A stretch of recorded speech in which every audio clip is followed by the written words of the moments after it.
This is one of the Walther CP99 Special Agent air pistols that we have available at Derwent Air Rifles in Cottmouth or derwentairrifles.co.uk.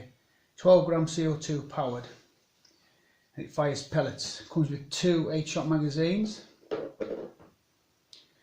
fit the CO2 cartridge, you pull down the lever on the bottom of the trigger guard. Put the CO2 cartridge in there after undoing it. Put the cartridge in until it's finger tight, push that round again, and that will break the seal on the cartridge.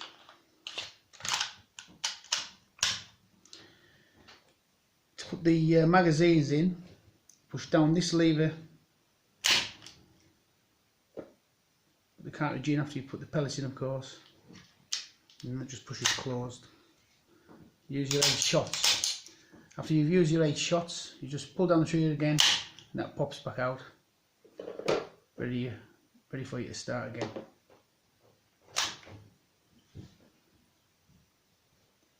The main part of the pistol is plastic, the top half is metal.